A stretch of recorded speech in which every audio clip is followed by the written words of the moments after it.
एक पूरे कमरे जितने बड़े हो गए। वे क्रिस्टल जैसे थे और किसी भी उत्तम कृति की तरह चमक रहे थे। सफेद कमल धीरे धीरे नीचे गिर रहे थे। तपता हुआ लाल इलाका बर्फीले कोहरे से ढक गया। एक कमल के नीचे उतरने के बाद यहाँ की दुनिया और भी ठंडी हो गई। धीरे धीरे 18 विशाल बर्फ सफेद कमल शून्य में पंक्तिबद्ध हो गए और एक बड़ा कमल बना जो फिर बड़बड़ाते हुए तूसी कुईं और उनकी पत्नी पर दबाव डालने लगा। उपनिषद की बर्फीली शक्ति ने पूरे विश्व को बर्फ से ढक दिया था। कुछ समय के लिए पूरा स्थान सन्नाटा छा गया। जलती हुई लपटें, भयंकर विस्फोट और हिलती हुई धरती थम गई। दुनिया अब जम गई थी। सब कुछ पल भर में रुक गया। ठंडी आकाशगंगा। नकाबपोश औरत इतनी ठंडी हो गईं, उनकी आंखें बर्फ की तरह सख्त हो गईं। इस पल उनके ठंडे दुष्ट गुण प्रकट हो गए। उनके सारे आकर्षक मोहक हाव भाव बस एक दिखावा थे। निर्दयी हृदयहीन हिमशक्ति उपनिषद ही उनका असली चेहरा थी। उनसे निकलने वाली ठंडी ऊर्जा लोगों को हड्डियों तक ठंडा कर सकती थी। ध्रुव उनकी मोहक कला से मंत्रमुग्ध हो गए थे और एक स्वप्निल दृश्य में खो गए थे जहां वो अपने आसपास के वातावरण को पहचान नहीं पा रहे थे। उनकी असली शक्ति, बर्फ की शक्ति के फूटने के कारण उन्होंने अपने सिर में एक बर्फीली ऊर्जा किरण उभरती हुई महसूस की। वो बर्फीली ऊर्जा एक ठंडी बिजली की तरह थी जो चमकी और उनकी चेतना के सागर में विलीन हो गई। हालांकि यह सब कुछ पल में हुआ था, लेकिन ध्रुव के मन पर एक गहन प्रकाश चमका और उन्हें जगा दिया। उस क्षण में उन्होंने दृढ़तापूर्वक अंतरिक्ष शक्ति उपनिषद का प्रयोग करके अपनी आंखें, कान, मुंह और नासिका छिद्रों को बंद कर लिया था। उन्होंने अपनी सहात्मा का प्रयोग करके उपनिषद शक्ति को सक्रिय कर दिया था। तुरंत ही भक्षक शक्ति उपनिषद उनकी शक्ति उपनिषदों के स्तर में एक ब्लैक होल के रूप में प्रकट हुई और उन्हें हिला दिया। इस समय वे सुंदर कामुक महिलाएं अभी भी उनके दिमाग में नाच रही थीं। वे उनकी सेवा कर रही थीं और उनके साथ कोमलता से पेश आ रही थीं ताकि वे अपने सपनों में डूब जाएं। निगलना। जैसे ही ब्लैक होल उभरा, उनके मस्तिष्क में कई आकर्षक युवा महिलाएं चमकती गुलाबी रोशनी बन गईं जो ब्लैक होल में गायब हो गईं। उनके मन पर हावी हो चुकी मोहक तकनीक तुरंत साफ हो गई। पलक झपकते ही ध्रुव का मन स्वस्थ हो गया। उन्होंने अपनी आंखें, कान, मुंह और नासिकाओं को बंद करने के लिए उपनिषद की अंतरिक्ष शक्ति का प्रयोग किया था। उन्होंने अपनी चेतना के सागर को भी बंद कर दिया था और अपने शरीर को अलग कर लिया था। जब नकाबपोश महिला अपनी अन्य शक्तियों का प्रयोग कर रही थीं, तो उन्होंने उनके असामान्य स्थिति को पहचाना ही नहीं। उन्हें एहसास ही नहीं हुआ कि वे जाग गए थे। उनका एक हाथ अभी भी उन्हें पकड़े हुए था, जबकि वे अहंकार से शून्य में शत्रुओं पर आक्रमण कर रही थीं। उनके प्रतिद्वंदी थे तू शिक्यू और उनकी पत्नी यायुन। कई छोटे कमलों से बने विशाल हिमकमल ने तू शी और यायुन को ढक लिया था। ऐसा लग रहा था जैसे वे किसी कटोरे में बंद हों।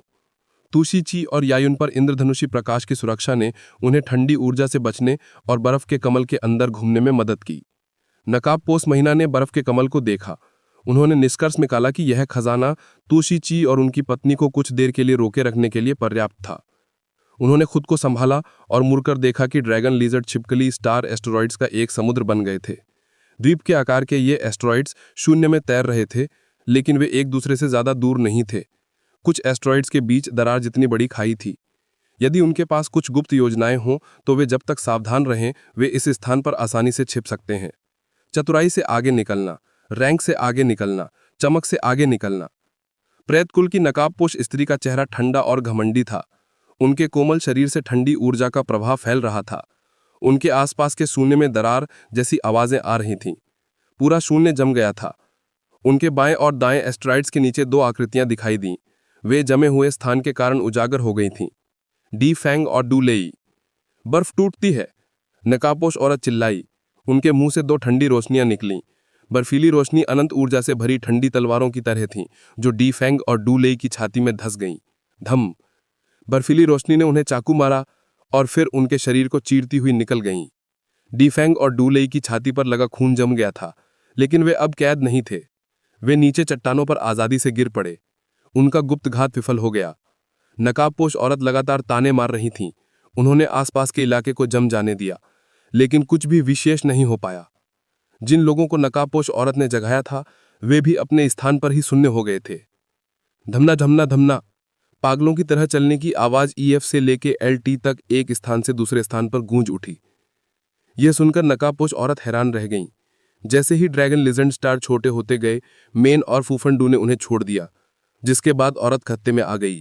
छान मारा और बेरुखी से बोली, मुझे ये बच्चा चाहिए। अगर कोई इसे ले जाने की कोशिश करे तो मरने के लिए तैयार रहना। अंधेरे में छिपे योद्धा सुन्न हो गए। उन्हें ऐसा लग रहा था जैसे कोई समुद्री राक्षस किनारे पर संघर्ष कर रहा हो। डी फेंग और डू लई को घातक घाव लगे थे। बाकी लोगों को समझ नहीं आ रहा था कि वे जिंदा भी हैं या नहीं। शायद ड्रैगन लिजर्ड की तरफ के ये दोनों योद्धा फिर कभी उठ नहीं पाएंगे। फैंटम कबीले की नकाबपोश महिला ने आखिरकार अपनी असली क्षमता दिखा दी थी। अब बाकी लोग जानते थे कि फैंटम कबीले के पास सिंह के साथ गठबंधन बनाने के लिए सिर्फ मन की तकनीक ही नहीं थी। युआन मो ने पीछे हटने से मना कर दिया, जैसा उन्हें बताया गया था। वह युद्ध के मैदान से दूर खड़ा रहा और नकाबपोश महिला को अपनी अलौकिक शक्ति का प्रदर्शन करते हुए देखता रहा। वह पूरी तरह से स्तब्ध था। उस नकाबपोश औरत के लिए उसके मन में अभी भी एक चाहत की किरण थी। उसने उसे छिपाने की बहुत कोशिश की थी, इस उम्मीद में कि एक दिन वे एक दूसरे को दुलारेंगे और गले लगाएंगे। खैर, अब वह इस विचार को मन में रखने की हिम्मत नहीं कर पा रहा था। वह और देर तक रुकने की हिम्मत भी नहीं कर पा रहा था। उसने आह भरी और अपने कबीले के सदस्यों से कहा, हमें अभी चलना चाहिए, तुरंत। हम इस लड़ाई में शामिल नहीं हो सकते। वह जल जनजाति के सदस्यों को लेकर वहां से चला गया। आखिरकार उसे समझ आया कि प्रेत कुल 7 महान कुलों में से एक क्यों बन पाया। उनके पास जादू की तकनीक से भी बढ़कर कुछ था। ध्रुव जाग गए। उन्होंने अपनी आंखें नहीं खोली और बस डार्क एनर्जी का इस्तेमाल करके स्थिति का निरीक्षण करते रहे। डार्क एनर्जी उनकी आत्मचेतना से जुड़ गई। उस पल उन्हें लगा जैसे उनके पास इतनी सारी आंखें हैं जो उनके आसपास के वातावरण को देख सकती हैं। अजीब बात यह है कि जब उन्होंने सर्वेक्षण के लिए डार्क एनर्जी का इस्तेमाल किया तो नकाबपोश महिला को कुछ भी पता नहीं चला, जबकि वह उनके बहुत करीब थीं। इस स्थिति को बदलने का कोई रास्ता ढूंढते हुए वह बहुत हैरान थे। तोशिची और यायून अमरलोक के तीसरे आकाश में थे और वे अभी भी प्रादेशिक पूर्वज लोक से कुछ ही दूरी पर थे। हालांकि ये महिला अमरलोक के शिखर पर सिंह की तरह थी। वे उस लोक से बस एक कदम की दूरी पर थे। तोशिची और उनकी पत्नी को पहले भी सिंह ने चोट पहुंचाई थी और अब उनके राज्यों के बीच के अंतर ने नकाबपोश महिला को उन्हें वश में करने में मदद की थी। वर्तमान स्थिति से केवल प्रेत महिला ही तुशिक्यू और उनकी पत्नी का दम घोटने में सक्षम थीं। दूसरी ओर परम आदि से प्राप्त दिव्य अस्त्र से युक्त सिंह धीरे धीरे प्रबल होता जा रहा था। ध्रुव समझ गए थे कि चूंकि सिंह गंभीर रूप से घायल थे, अगर ध्रुव ने नजदीक से वार किया तो सिंह अपनी युद्ध क्षमता खो देंगे और उनकी मृत्यु भी हो सकती थी। खैर, सिंह सतर्क थे। उनके नीचे मिंगहोंग ने पास आने वाले किसी भी व्यक्ति पर हमला करने की तैयारी कर रखी थी। तुशिची, उनकी पत्नी और पूर्वज ड्रैगन छिपकली बुरी स्थिति में थे। वे भी खतरे में थे। इस स्थिति को बदलना ध्रुव के लिए एक कठिन और चुनौतीपूर्ण चुनौती बन गया। ड्रैगन छिपकली, तुशिची और उनकी पत्नी को क्रमशः सिंह और नकाबपोश महिला ने दबा दिया था। वर्तमान स्थिति को देखते हुए अगर ड्रैगन छिपकली, तुशिची और उनकी पत्नी को कोई बाहरी मदद न मिले तो वह स्थिति को बदल नहीं सकते थे। ध्रुव ने समाधान के लिए अपना दिमाग खपाया। अंधेरे में छोटे छोटे कबीलों के विशेषज्ञ चुपचाप नकाबपोश महिला के पास आकर खड़े हो गए। उन्होंने अभी भी सोचा कि नकाबपोश महिला ही वह महत्वपूर्ण दरवाजा है जिसे तोड़ना है, क्योंकि उनका मुख्य लक्ष्य ध्रुव उनके हाथ में थे। विशाल हिम कमल क्रिस्टल के समान चमक रहा था, लेकिन वह बहुत बर्फीला था। तुशिची और उनकी पत्नी अंदर बंद थे और अपनी पूरी ताकत से उसे तोड़ने की कोशिश कर रहे थे। प्रेत कुल की नकाबपोश महिला को कमल को नियंत्रित करने और साथ ही ध्रुव पर नजर रखने पर केंद्रित करना था। उनकी स्थिति वास्तव में अच्छी नहीं थी। इस प्रकार जो योद्धा आत्मविश्वास से भरे हुए थे, उन्होंने अभी भी अपनी नजरें उन पर गड़ाई रखी थीं और एक ही प्रयास में ध्रुव को चुराकर भागने के मौके की परीक्षा कर रहे थे। उनकी नज़र में ध्रुव एक मांसल कढ़ाई थे, जिसका उपयोग वह डार्क एनर्जी को समझने और एक चरम क्षेत्र में आगे बढ़ने के लिए कर सकते थे, क्षेत्रीय पूर्वज क्षेत्र। ध्रुव ने अपनी इंद्रियों को बंद कर लिया था और अपनी डार्क एनर्जी से बनी आत्मचेतना का इस्तेमाल करके चारों ओर खोजबीन कर रहे थे। कुछ ही देर बाद उन्हें 4 एलियन विशेषज्ञ जहरीले सांपों की तरह अपनी ओर आते हुए दिखाई दिए। वह चारों अमरलोक के तीसरे आकाश में थे, वही लोग जहां तुशिक्यू और यायून थे। वह देखने वालों में सबसे ऊंचे दर्जे के योद्धा थे और सबसे धैर्यवान भी। वह शुरू से लेकर अब तक छिपे हुए थे। हरम्फ, प्रेत मुखौटे वाली महिला ने उनके इरादों को पहचानते हुए घुरघुराहट की। उनका कोमल शरीर पानी के सांप की तरह लहराया और एक मनमोहक आकर्षक शक्ति का संचार हुआ। ऐसी कामुक महिलाओं के भ्रम प्रकट हुए जिनके शरीर से लोगों की नाक से खून निकल सकता था, भारी सांसों के साथ कराहते हुए और अमरलोक के 4 तीसरे आकाश के विशेषज्ञों की ओर बढ़ते हुए। उसी समय क्रिस्टल कमल के अंदर तुशिची और उनकी पत्नी ने अचानक अपनी सारी शक्तियां एकत्रित की और जोर से प्रहार किया। उनकी ऊर्जा एकत्रित होकर दीप्तिमान प्रकाश के गुच्छों में बदल गई और कमल की एक पंखड़ी पर जोर से वार किया। नकाबपोश महिला का कोमल शरीर कांप उठा, उनकी चमकीली आंखें ठंडी पड़ गईं, मानो वह अंततः क्रोधित हो गई हों। उसी समय ध्रुव ने अचानक अपनी क्रूर, विकराल ऊर्जा प्रकट की। वह तेजी से उनके नियंत्रण से बाहर हो गए। एक घूमता हुआ काल्पनिक सीमा पत्थर प्रकट हुआ और हवा में उछलने लगा। कुछ सेकंड बाद वह एक खाली सफेद दुनिया में बदल गया। वह दुनिया एक विशाल हाथ की तरह काम कर रही थी जिसने नकाबपोश महिला और उनकी जादुई तकनीक के तहत 4 विशेषज्ञों को झपट लिया। वे चारों काल्पनिक सीमा पत्थर द्वारा निर्मित नई दुनिया में खींचे चले गए। एक सफेद रोशनी चमक उठी। ध्रुव उनकी पकड़ से छूट गए। उन्होंने जरा भी देर नहीं की। जब उन्होंने एक और फैंटेसी बाउंड्री स्टोन फेंका तो उनकी ऊर्जा फिर से बढ़ गई। काल्पनिक सीमा पत्थर को उनकी ईश्वरीय शक्ति प्राप्त हुई और वह एक बिल्कुल नई दुनिया बन गई जो अभी भी एक सफेद खाली जगह थी लेकिन पिछली दुनिया से कहीं ज्यादा बड़ी। कुछ ही देर बाद उन्होंने दुनिया को बदल दिया और नकाबपोश महिला और 4 गुप्त विशेषज्ञों को कैद कर लिया। उनकी दुनिया एक दूसरी दुनिया से घिरी हुई थी। 2 काल्पनिक सीमा पत्थरों ने 2 दुनियाएं बना दी थी। बड़े पत्थर ने छोटे पत्थर को ढक रखा था और छोटे पत्थर ने नकाबपोश महिलाओं और 4 गुप्त विशेषज्ञों को कैद कर रखा था। 2 काल्पनिक दुनियाओं ने नकाबपोश महिला और उनके हिमकमल के बीच के संबंध को कमजोर कर दिया था। हिमकमल के पास अपनी कैद को मजबूत करने के लिए कोई सतत ऊर्जा स्रोत नहीं था। तुशिकी और उनकी पत्नी को अंततः इससे छुटकारा मिल गया। उन्होंने ध्रुव की ओर देखा। उनकी आंखें आश्चर्य और उत्साह से भरी थीं। ध्रुव ने उन्हें हल्का सा सिर हिलाया और सिंह की ओर इशारा करते हुए एक उंगली उठाई। तुशिची और यायुन तुरंत समझ गए। उन्होंने कुछ नहीं कहा और 2 प्रकाशपुंजों में बदल गए जो सिंह की ओर बढ़ रहे थे। ध्रुव शून्य में तैर रहे थे। उनका चेहरा बेहद कठोर था। उनकी आत्मचेतना का प्रवाह उन शब्दों में समा रहा था जो काल्पनिक सीमा पत्थरों ने छोटी सी भी हलचल को पकड़ लेने के लिए रचे थे। काल्पनिक सीमा पत्थर पलक झपकते ही एक दुनिया बना सकता था लेकिन यह दुनिया वास्तविक नहीं थी और यह केवल थोड़े समय के लिए ही अस्तित्व में रह सकती थी। ध्रुव इस दुनिया को विस्फोट कर सकते थे और अंतरिक्ष के टूटने के बाद उत्पन्न ऊर्जा अंततः इतनी भयानक थी कि अमर क्षेत्र के विशेषज्ञ भी उसे सहन नहीं कर सकते थे। हालांकि चूंकि ध्रुव अभी अमरलोक में दाखिल हुए थे इसलिए वह अपनी काल्पनिक दुनिया के लिए मजबूत अवरोध नहीं बना सके। इसलिए जब उन्होंने अंतरिक्ष को विस्फोट करने के लिए प्रेरित किया तो वह उसे ज्यादा नुकसान नहीं पहुंचा सके। खैर, उन्होंने कुछ और गणना की। वे इस बात का इंतजार कर रहे थे कि नकाबपोश महिला और दुनिया के अंदर कैद 4 विशेषज्ञ पहले एक दुनिया को अंदर से तोड़ेंगे। विशाल स्वप्निल दुनिया के अंदर प्रेत महिला और अमर क्षेत्र के 4 तीसरे आकाश के विशेषज्ञ अजीब लग रहे थे जब उनकी भयावह आंखों ने उनके आसपास के वातावरण को देखा। उनके राज्य ऊंचे थे लेकिन ध्रुव उन पर घात लगाकर उन्हें इसी दुनिया में कैद कर सकते थे। यह उस नाव की तरह था जो संकरी खाई में पलट गई हो। दरअसल उनमें से कोई भी इस दुनिया की सीमाओं को तोड़ सकता था। उन्होंने ऐसा नहीं किया क्योंकि वे जानते थे कि सीमा तोड़ने पर जो अंतरिक्षीय विस्फोट होगा वह बहुत भयानक होगा। वे जानते थे कि वे इस दुनिया से सुरक्षित बाहर नहीं निकल सकते। तुम लोग हमारे प्रेत कबीले के साथ प्रतिस्पर्धा करने की हिम्मत करो। नकाबपोश औरत की आवाज बर्फ जैसी ठंडी थी और उनकी आंखें भी। वे सीमा की मोटाई जांचने के लिए अपनी आत्मचेतना प्रकट कर रही थीं। यह दुनिया एक कांच के गोले जैसी थी जिसकी दीवारें अंतरिक्षीय अवरोधों से घिरी थी। दीवार जितनी मोटी होती उसे तोड़ना उतना ही मुश्किल होता।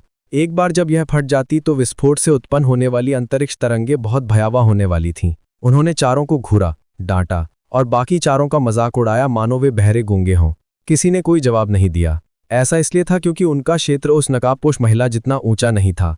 उन्हें चुप रहना जरूरी था ताकि उनका मन अंतरिक्ष की बाधाओं की मोटाई को परख सके। वह बच्चा बहुत चालाक है, वैसे भी वह इतना मजबूत नहीं है। यह स्थानिक अवरोध बहुत पतला है। दर्जनों सेकंड बाद उस महिला की चमकती आंखों ने उनकी खुशी जाहिर कर दी। वह खुद को रोक नहीं पाई और मुस्कुराने लगी। हंसते हुए उनका यज्ञ जैसा हाथ शून्य की ओर उठा। उनकी ठंडी ऊर्जा ने उस दीवार को बेरहमी से चीर दिया मानो अनगिनत बर्फ की तलवारें हों। ध्रुव बड़ी दुनिया से बहाल ही रहे। उनका शरीर कांप उठा। फिर उन्होंने आत्मचेतना को अंदर की छोटी दुनिया में भेजने पर ध्यान केंद्रित किया। जब बर्फ के ब्लेडों ने छोटी दुनिया पर हमला किया तो वह फट गई और फटने ही वाली थी। उसी समय ध्रुव ने बाहर की बड़ी दुनिया को सक्रिय कर दिया। अंतरिक्ष शक्ति उपनिषद की साधना करने वाले योद्धा बाहर की दुनिया को टूटे हुए कांच की तरह देख सकते थे जिसमें कई बारीक दरारें थीं। धमाका धमाका। लगभग एक ही समय पर दो विस्फोट हुए। अंदर की छोटी दुनिया नकाबपोश महिला के कारण चकनाचूर हो गई। टूटे हुए अंतरिक्ष के टुकड़े बाहर की ओर उछले। इसके अलावा ध्रुव ने बाहर की बड़ी दुनिया को कुचल दिया और नुकीले टूटे हुए अंतरिक्ष के टुकड़े अंदर की ओर भेजे। दोनों दुनियाएं एक साथ फटी और एक दूसरे पर दबाव बनाने लगी। उसी क्षण विस्फोटों की घातक शक्ति कई गुना बढ़ गई। Boom boom boom. ध्रुव के सामने लगातार धमाका गूंज रहा था। ऐसा लगा जैसे अंतरिक्ष ढह गया हो, शून्य फट गया। तुरंत पृथ्वी को नष्ट करने वाली अंतरिक्ष ऊर्जा में उतार चढ़ाव आया। ध्रुव को पीछे की ओर धकेला गया। जब उन्होंने बड़ी और छोटी दुनिया के एक साथ विस्फोट होने की तरंगें देखीं तो वो डर गए। उनके जैसे अंतरिक्ष शक्ति वाले उपनिषद योद्धा भी इस ऊर्जा हमले को सहन नहीं कर सकते थे। अगर वे ढक जाते तो बचने का कोई मौका नहीं होता। Boom boom boom boom. 4 शरीर फट गए, मानो कोई मीट बॉल फट गया हो। फिर कई अंतरिक्ष कृपाणों ने उन्हें खून और मांस में बदल दिया। उनकी आत्मावेदियां पूरी तरह से गायब हो गईं। वे 4 विशेषज्ञ जो ध्रुव का इस्तेमाल करके अपने अमरलोक के तीसरे आकाश से प्रादेशिक पूर्वज लोक में प्रवेश करना चाहते थे, नष्ट हो गए। उनकी सभी मेजबान आत्माएं नष्ट हो गईं। ध्रुव आश्चर्यचकित रह गए और उनका जबड़ा खुला रह गया, क्योंकि उन्हें अपनी आंखों पर विश्वास नहीं हो रहा था। दुनिया को तहस नहस कर देने वाली प्रचंड तरंगों के बीच एक विशाल हिमकमल की पंखुड़ी उड़ रही थी और कई अंतरिक्ष कृपाणों ने उसे क्षत विक्षत कर दिया था। उस कमल की पंखुड़ी पर एक नग्न शरीर था जो पूरी तरह से कामुक माना जा सकता था। 2 गोल भरे हुए स्तनों, नाजुक कमर, बर्फ जैसी पीठ और पतली जांघों वाला बेदाग चीनी मिट्टी का बना बेदाग शरीर। वो एक उत्कृष्ट कृति की तरह अति सुंदर और आकर्षक आकृतियां लिए हुए दिखाई दे रही थी। सहज ही ध्रुव ने नीचे की शून्य पर नजर डाली। उन्होंने पाया कि विशाल हिमकमल, जिसने तुशी ची और उनकी पत्नी को कैद कर रखा था, गायब हो गया था। ध्रुव को पता ही नहीं चला कि नकाबपोश महिला ने हिमकमल कब ले लिया। जब दोनों लोकों में विस्फोट हुआ तो कमल ने उन्हें घातक ऊर्जा के हमले से बचा लिया था। हालांकि उनके कपड़े और भयानक मुखौटा टूट गए थे, फिर भी वो अभी तक मरी नहीं थीं, क्योंकि कुछ धुएं में बदल गया था। हिमकमल मुरझा गया। वो स्त्री फूल के बीच में खड़ी थीं, उनकी त्वचा बर्फ जैसी और हड्डियां बर्फ जैसी। वो निष्कलंक थीं और उनका शरीर और रूप दोनों ही इस दुनिया में सबसे शानदार थे। हालांकि उनकी नज़र बहुत ठंडी थी, जो ध्रुव को घूर रही थी। उनकी नज़रों से ध्रुव की रीढ़ में सिहरन दौड़ गई। उन्हें बेचैनी महसूस हुई, मानो वो अंतहीन ठंड में घिरा हों। Boom boom boom. जब और अधिक विस्फोटों की आवाज़ें सुनी गईं तो ध्रुव पीछे मुड़कर देखने से खुद को रोक नहीं सके। तभी उन्होंने बर्फ की कुछ मूर्तियां फटती देखीं। ये मूर्तियां एलियन योद्धा थीं, जिनकी एक अंधेरी योजना थी। हालांकि उनके राज्य बहुत ऊंचे नहीं थे। वे जम गए और फिर उस स्त्री के क्रोध से मारे गए। हो सकता है कि उनकी हत्या इसलिए की गई हो क्योंकि उन्होंने कुछ ऐसा देख लिया था जो उन्हें नहीं देखना चाहिए था। जब ध्रुव को एहसास हुआ कि कुछ गड़बड़ है तो ड्रैगन लिजर्ड, सिंह, तुशी क्यू और उनकी पत्नी के अलावा ड्रैगन लिजर्ड महाद्वीप के अन्य सभी लोग मारे गए। प्रेत कुल की इस क्रूर महिला ने उन सभी योद्धाओं को मार डाला था जो वहां से नहीं गए थे। उन्होंने जल जनजाति के एक सदस्य को भी मार डाला था जो वहां निगरानी करने और जानकारी प्राप्त करने के लिए रुका हुआ था। शुश। स्त्री ने शुद्ध श्वेत रेशमी लंबे वस्त्र ओढ़े हुए थे। उनकी नंगी टांगें जेड जैसी धीरे धीरे मुरझाए हुए कमल के फल के बीच में उतर रही थीं। उनकी आंखें, जो बर्फीले पहाड़ की ठंडक से भरी हुई थीं, ध्रुव से हटी ही नहीं, पलके भी नहीं झपकाईं। उनकी आंखों से अजीब सी आत्मिक ऊर्जा निकल रही थी। कुछ ही देर बाद ध्रुव की आत्मावेदी से दड़ाड़ जैसी आवाजें आने लगीं। अप्रत्याशित रूप से उनकी आत्मावेदी जम गई थी। एक नज़र से ही वो आत्मा की वेदी को जमा सकती थीं। उनकी शक्ति उपनिषद अत्यंत भयानक थी। तुम्हारा चेहरा और शरीर एकदम सही है। मुझे ऐसा लग रहा है जैसे मैंने अपनी 3 जिंदगियों की किस्मत आजमाई है कि तुम्हारा नंगा शरीर देखने के बाद भी मैं जिंदा हूं। कांपते हुए ध्रुव ने उस स्त्री को देखा और बोले। फिर उन्होंने स्वर्ग की ज्वाला की शक्ति का आह्वान किया। झुलसाती हुई स्वर्ग की ज्वालाएं जलने लगीं और उनकी आत्मा वेदी के चारों ओर घूमने लगीं। उनकी आत्मा की ठंडी ऊर्जा समाप्त हो गई। स्वर्गीय ज्वालाएं उनके शरीर के चारों ओर घूम रही थीं। वे धीरे धीरे अपनी सामान्य अवस्था में लौट आए। वो स्त्री को घूरते रहे जबकि उनका शरीर धुंधला और अदृश्य हो गया। प्रेत स्त्री की चमकती आंखें इतनी ठंडी थीं कि उनके चारों ओर का विशाल हिमकमल पिघलकर छोटे छोटे हिमकमल बन गए, जो उनके चारों ओर बर्फ के गोलों की तरह घूमने लगे। जब उन्होंने अपने अति आकर्षक रूप को छिपाने के लिए एक बार फिर से भयानक मुखौटा पहना तो उनका चेहरा राख जैसा हो गया। तुम छिप नहीं सकते, नकाबपोश महिला ने बुदबुदाया। तांबे और लोहे के बांस के जंगलों के शिष्यों के पास त्यागे गए बांस के जंगल के शिष्यों को धमकाने के लिए कई अलग अलग तरीके थे। यद्यपि त्यागे गए बांस वन के अनुयायी अपंगों की तरह रह रहे थे, फिर भी वे लोग उन्हें सचमुच छोड़ने को तैयार नहीं थे। समय समय पर वे त्याज्य बांस वन में आते थे और त्याज्य बांस वन के अनुयायियों को धमकाने के लिए सभी प्रकार के औचित्य और सभी प्रकार के तरीकों का उपयोग करते थे। जब वे दुखी होते थे तो वे त्यागे गए बांस वन के शिष्यों को परेशान करने आते थे। जब अन्य लोग उन्हें धमकाते थे तो वे त्यागे गए बांस वन के शिष्यों को धमकाते थे। ये इतना अधिक था कि जब उनके पास करने को कुछ नहीं होता था और वे ऊब जाते थे तो वे त्यागे गए बांस वन के शिष्यों को भी धमकाने आते थे। ऐसा लग रहा था मानो त्यागे गए बांस के जंगल के शिष्य उनके खिलौने, उनके मुक्केबाजी बैग थे। मैंने आज काफी देर तक छोड़े गए बांस के जंगल का सर्वेक्षण किया और पाया कि मल और ऐसी ही चीजों ने छोड़े गए बांस के जंगल के कई हिस्सों को ढक लिया है। ये भी तो वही काम होने चाहिए जो उन्होंने किए हैं, है ना? मम्मी, वे हमेशा त्यागे हुए बांस के जंगल में शौच के लिए आते हैं। वे हमारे त्यागे हुए बांस के जंगल को शौचालय जैसा समझते हैं। इसके अलावा वे हमारे त्यागे हुए बांस के जंगल के अनुयायियों को अपना मलमूत्र साफ करने भी नहीं देते। उन्हें लगता है कि चूंकि त्यागा हुआ बांस का जंगल एक गंदी जगह है, इसलिए इसे मल से ढक देना चाहिए। ली जियांग ने उत्तर दिया, अरे उनमें सचमुच गुणों की कमी है। क्या वे सचमुच खुद को प्रतिभाशाली समझते हैं? ध्रुव ठिठक कर हंसा। तांबे और लोहे के बांस के जंगलों के शिष्य आखिरकार 3 निचली श्रेणी के बांस के जंगलों के ही शिष्य थे। 3 ऊपरी श्रेणी के बांस के जंगलों के लोगों के लिए वे भी कूड़े से ज्यादा कुछ नहीं थे। फिर भी इस घटिया समूह ने वास्तव में त्यागे हुए बांस के जंगल के शिष्यों को अपमानित करने का साहस किया। वे सचमुच बहुत ज्यादा, बहुत असहनीय थे। आपने कहा था कि जब आप पहली बार परित्यक्त बांसवन पहुंचे थे तब आपका सामना वरिष्ठ हरकिल से हुआ था, तो फिर उन्हें परित्यक्त बांसवन के शिष्यों के कड़वे अनुभव के बारे में जरूर पता होगा, है ना? इस जगह के प्रभारी वरिष्ठ होने के नाते क्या आप ये कह रहे हैं कि उन्होंने कभी इस बारे में कुछ नहीं किया? ध्रुव ने पूछा। वह जानना चाहता था कि हरकिल किस प्रकार का व्यक्ति है, कि वह वर्तमान स्थिति में भी त्याग दिए गए बांस के जंगल की परवाह नहीं करेगा। क्या ऐसा हो सकता है कि पूर्वी समुद्री क्षेत्र में जिस अलौकिक विशेषज्ञ से उसका सामना हुआ था वह मार्शलिज्म की पवित्र भूमि में महज एक कचरा सा अस्तित्व था? क्या ऐसा हो सकता है कि जब उसके अपने क्षेत्र में अन्य लोग उसके शौच में पेशाब कर रहे हों तथा उसके शिष्यों को अन्य लोग अपमानित कर रहे हों, तब भी वह इस बारे में कुछ नहीं करेगा? मैंने पहले भी लॉर्ड होंगक्यांग से इस बारे में पूछा था, हालांकि उन्होंने मुझे केवल एक वाक्य में ही उत्तर दिया था। किसी की गरिमा उसकी अपनी होती है। अगर कोई अपनी गरिमा को त्यागने को तैयार है और थोड़े से लाभ के लिए अपमान सहने को तैयार है, तो ऐसे शिष्य उसके त्यागे हुए बांस के जंगल के शिष्य होने के योग्य नहीं है, ली जियांग ने कहा। उन्होंने केवल यही शब्द कहे थे। ध्रुव थोड़ा खुश हुआ। ऐसा इसलिए था क्योंकि एल्डर होंगक्यांग के शब्द वही थे जो वह सोच रहा था। इसका मतलब ये नहीं था कि हरकिल उनकी रक्षा करने में असमर्थ था, बल्कि उसने उनकी मदद ना करने का फैसला किया क्योंकि उसे लगा कि शिष्यों का ये समूह उसकी उम्मीदों पर खरा नहीं उतरा। नहीं, ये शब्द कहने के बाद उन्होंने एक और वाक्य जोड़ा। उन्होंने कहा, तुम भी उनके जैसे हो। अगर तुम्हें यहाँ रहना पसंद है तो यहीं रहो और तरह तरह की यातनाएं और धमकियां सहते रहे। अगर तुम्हें यहाँ रहना पसंद नहीं है तो तुम्हें जल्द से जल्द यहाँ से चले जाना चाहिए। हालांकि तुम कुछ साधना संसाधन खो दोगे, परंतु कम से कम अपनी गरिमा तो वापस पा ही लोगे। ये शब्द कहकर वे चले गए और मैंने उन्हें फिर कभी नहीं देखा। सबने यही कहा कि वे बंद कमरे में प्रशिक्षण के लिए आए हैं।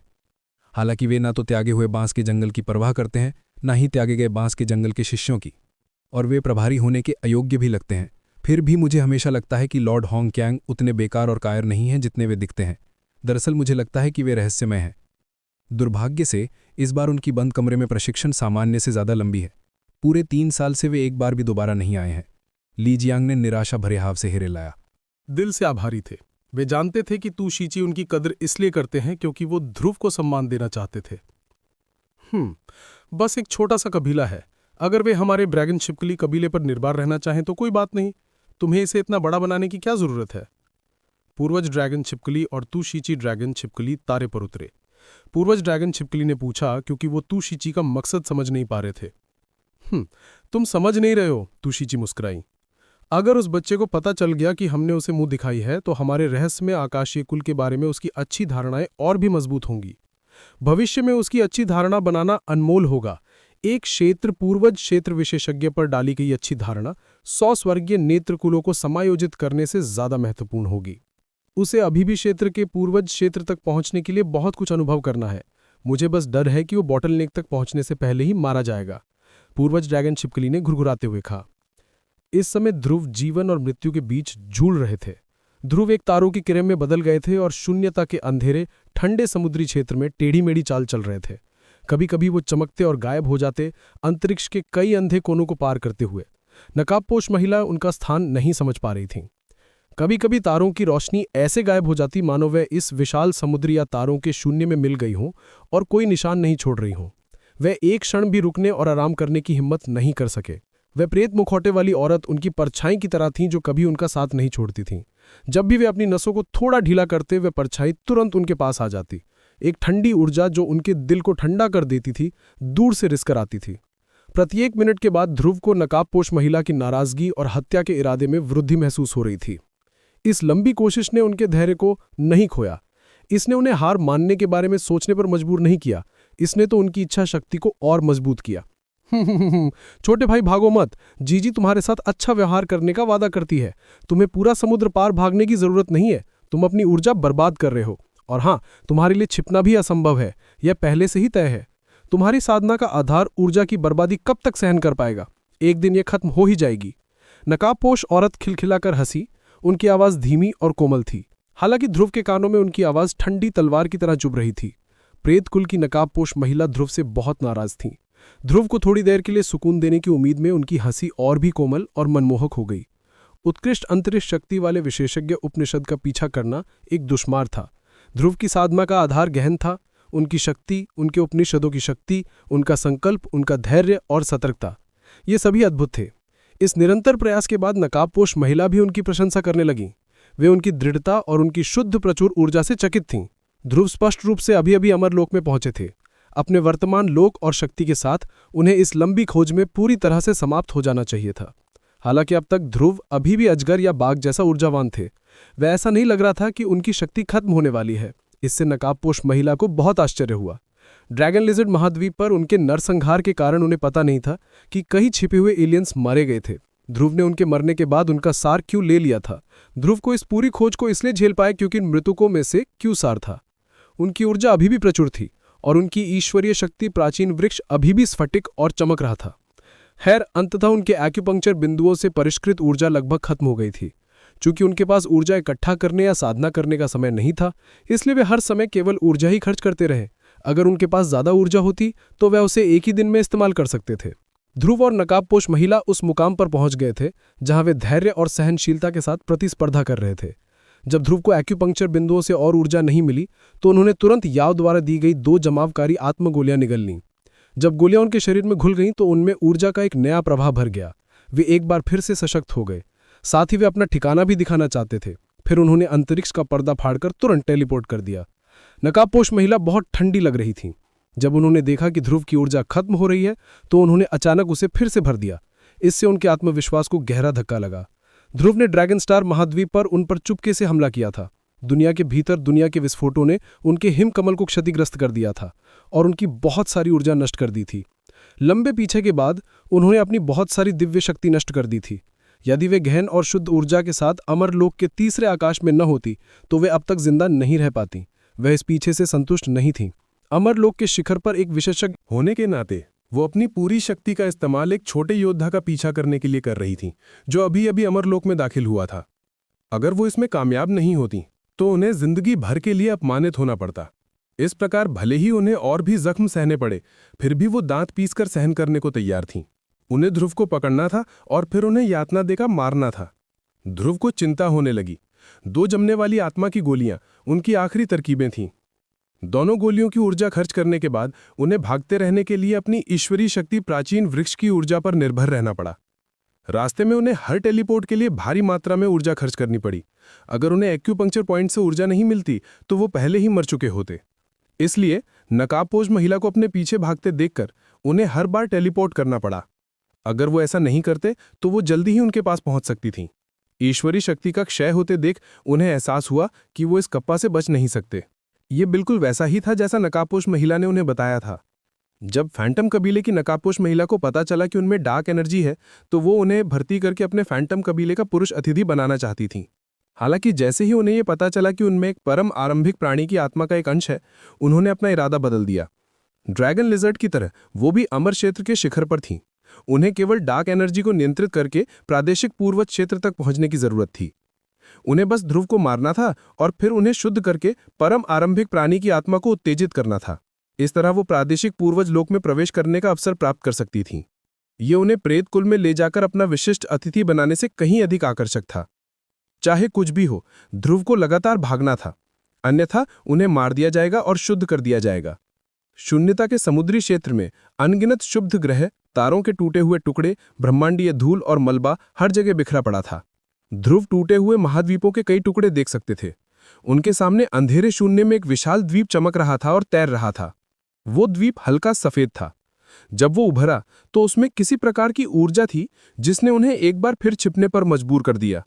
ध्रुव के पास अजीबोगरीब चीजों को पकड़ने की अद्भुत क्षमता थी। उन्होंने सोचा और फिर उस द्वीप की ओर तेजी से बढ़ गए। हल्के सफेद कोहरे की एक मोटी परत को चीरता हुआ वो द्वीप के वातावरण में प्रकट हुए। कुछ ही देर बाद सैकड़ों गुना ज्यादा शक्तिशाली गुरुत्वाकर्षण उन पर लागू हुआ। वो द्वीप पर किसी उल्कापिंड की तरह बड़बड़ाता हुआ महसूस कर रहे थे। उन्होंने द्वीप पर एक गुफा खोदी। गुफा से रेंगते हुए बाहर निकले और अपनी शक्ति से दर्जनों मीटर आगे बढ़ गए। विशाल भूमि, पहाड़ों और खाइयों को देखकर वो भयभीत हो गए। ये द्वीप इतना विशाल था कि अमर द्वीप से लगभग 10 गुना बड़ा था। पहली नजर में पूरा द्वीप सफेद हड्डियों से भरा हुआ था। ध्रुव को मानव कंकाल, जानवरों के कंकाल और एलियन कंकाल दिखाई दे रहे थे। उनमें से ज्यादातर अधूरे थे। वे टुकड़ों में बिखर गए थे और द्वीप पर बिखरे पड़े थे। अस्पष्ट रूप से उनमें से कुछ ने किसी न किसी तरह की संरचना बना ली थी। जब ध्रुव आसपास के वातावरण का अवलोकन कर रहे थे तो फैंटम कबीले की नकाबपोश महिला इस द्वीप पर पहुंची। उनकी नजर में वो द्वीप अलग ही नजर आ रहा था। उन्होंने उस पर ध्यान केंद्रित किया और पाया कि पूरा द्वीप शून्य में हिलती हुई एक विशाल खोपड़ी है। उसमें 2 खोखली आंखें और एक विशाल मुंह है जो 3 अथाह गुफाएं हैं। विशाल खोपड़ी वाला द्वीप हिल रहा था और उसमें से अजीबोगरीब और बुरी ऊर्जा की तरंगें निकल रही थीं। ऐसा लग रहा था जैसे खोपड़ी किसी चीज में फेरबदल कर रही हो ताकि लोग उसे ना देख सकें। श्वेत अस्थि कबीले का खोपड़ी द्वीप। नकाबपोश महिला हैरान और झिझक रही थी। वो जानती थी कि यह खोपड़ी द्वीप श्वेत अस्थि कबीले का क्षेत्र है। अगर वो वहां दखल देती तो विवाद पैदा हो सकता था और श्वेत अस्थि कबीले के सदस्य नाराज हो सकते थे। हालांकि वो संतुष्ट नहीं थी। वो बहुत देर से उनके पीछे भाग रही थी। वो उन्हें यहां से जाने नहीं देने वाली थी। थोड़ी देर झिझकने के बाद उन्होंने सख्ती से पुकारा, प्रेतकुल की मेजी, मैं एक काम से इस द्वीप पर उतरना चाहती हूं। मुझे आश्चर्य है कि श्वेतकुल का कौन से मित्र इस द्वीप पर रह रहा है। उन्होंने अपनी पहचान बताई और तैरते हुए खोपड़ी द्वीप की ओर पुकारा। खोपड़ी द्वीप अभी भी चमक रहा था। खाली सॉकेट विचित्र रोशनियों से झिलमिला रहे थे। किसी ने उन्हें जवाब नहीं दिया। तो मुझे माफ करना, मुझे बुरा लगा, मेजी ने सोचा और फिर धीरे से पुकारा। वो विशाल खोपड़ी वाले द्वीप की ओर बढ़ी। हल्के सफेद कोहरे के बीच से उनका कामुक शरीर द्वीप पर उतरा। हालांकि यहां गुरुत्वाकर्षण सैकड़ों गुना ज्यादा था, फिर भी वो तैर रही थी और धीरे धीरे उतर रही थी। उनकी ठंडी आंखें धर-धर ढूंढने के लिए घूम रही थीं। उन्होंने ध्रुव को नहीं देखा। उन्होंने खर्राटे लिए और अपनी आत्मचेतना का उपयोग करके जांच की। उनकी आत्मचेतना मानो आसमान से उतरती हुई एक मोटी जालीदार मैश थी जो हर छोटे कोने को ढक रही थी। ये द्वीप एक खोपड़ी के रूप में दिखाई देता था जिसके विभिन्न भागों में असंख्य सफेद हड्डियों के ढेर लगे हुए थे। इस समय जब मेजी अपनी आत्मचेतना को खोज के लिए मुक्त कर रही थीं, उनकी आत्मचेतना ने किसी प्रकार के गुरुत्वाकर्षण गठन को सक्रिय कर दिया। उन्होंने अपना हाथ उठाया और धीरे से कहा, तुम छुपकर नहीं जा सकते। 3 धब्बे देखे जहां अजीब और दुर्भावनापूर्ण आभा वाली सफेद हड्डियां झिलमिला रही थीं। विशाल खोपड़ी के खोखले कोने अचानक सफेद विलक्षण रोशनी में चमक उठे। वो चमकीं और फिर गायब हो गईं। मैं यहां सिर्फ एक व्यक्ति को ढूंढने आया हूं। मैं तुम्हारे साधना काल में खलल नहीं डालने वाला। कृपया मुझे माफ कर दो। मेजी श्वेत अस्थि कबीले से बहुत डरी हुई लग रही थीं। अपनी आत्मचेतना का इस्तेमाल करते हुए उन्होंने प्यार से चीख कर दिखाया कि उनका कोई बुरा इरादा नहीं था और उनके पास द्वीप पर उतरने के अलावा कोई चारा नहीं था। स्विश! मेजी का सेक्सी शरीर लहराया और फिर सफेद हड्डियों के ढेर की ओर उड़ गया। Boom boom boom! सफेद हड्डियां चकनाचूर हो गईं और ध्रुव प्रकट हुए। उन्होंने तुरंत अपनी शक्ति उपनिषद को टेलीपोर्ट करने के लिए प्रेरित किया। धमाका!